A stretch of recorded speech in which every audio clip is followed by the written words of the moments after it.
Assalamualaikum warahmatullahi wabarakatuh. Perkenalkan, nama saya Puspa Amelia dengan NIM 2025083 dari Prodi Manajemen Universitas Pasir Pengarayan. Di sini saya akan menjelaskan sedikit tentang tujuan instrumen ekonomi makro.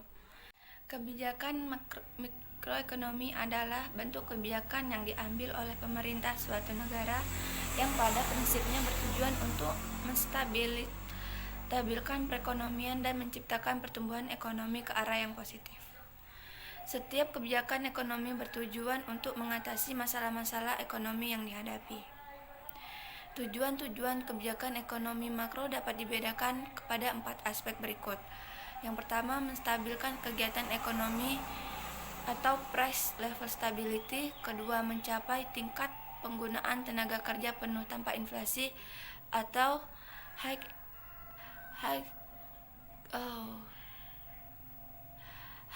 employment level. Yang ketiga, menciptakan pertumbuhan ekonomi yang teguh, long term economic growth.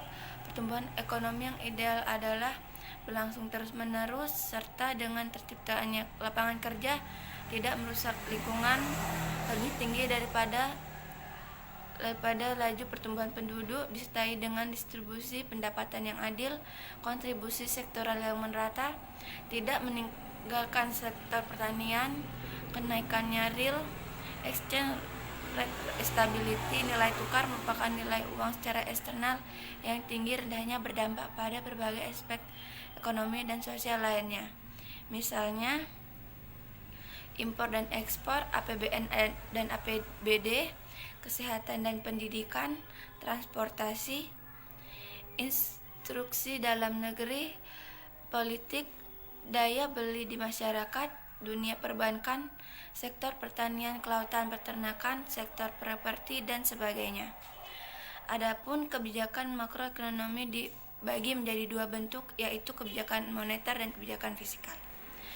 Kebijakan moneter adalah kebijakan yang diambil oleh pemerintah, bank sentral, dan otoritas moneter yang pada dasarnya merupakan suatu kebijakan yang bertujuan untuk mencapai keseimbangan internal atau pertumbuhan ekonomi yang tinggi, stabilitas harga, pemerataan pembangunan, dan keseimbangan eksternal atau keseimbangan neraca pembayaran, serta tercapainya tujuan ekonomi makro, yakni menjaga stabilisasi ekonomi yang dapat diukur dengan kesempatan kerja, kestabilitasan harga, serta neraca pembayaran internasional yang seimbang melalui pengaturan jumlah uang beredar dan suku bunga. Kegiatan kebijakan moneter dapat dilakukan dengan cara langsung dan tidak langsung. Kebijakan moneter langsung adalah kebijakan di mana pemerintah langsung campur tangan dalam peredaran uang atau kredit perbankan, serta kebijakan moneter tidak langsung adalah kebijakan di mana dilakukan oleh bank sentral dengan cara mempengaruhi kemampuan bank-bank umum dalam memberikan kredit. Pengaturan jumlah uang yang beredar pada masyarakat diatur dengan cara menambah atau mengurangi jumlah uang yang beredar. Kebijakan moneter dapat digolongkan menjadi 2, yaitu kebijakan moneter ekspansif, yang kedua kebijakan moneter kontraktif. Jenis-jenis kebijakan moneter ada: pertama, operasi pasar terbuka atau disebut dengan open market operation. Yang kedua, fasilitas diskonto atau discount rate. Yang ketiga, rasio cadangan wajib atau reserve requirement ratio.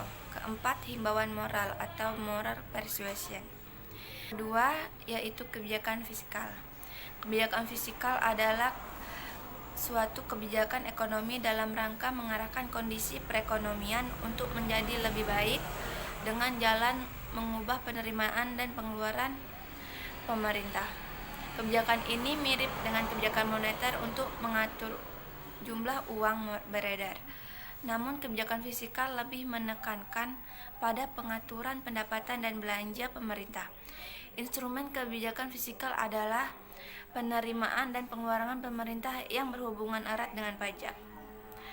Kebijakan fiskal yang ekspansif dilakukan untuk meningkatkan output dengan cara meningkatkan pengeluaran pemerintah dan menurunkan pajak, sedangkan kebijakan fiskal sebaliknya dengan cara menurunkan pengeluaran pemerintah dan meningkatkan pajak.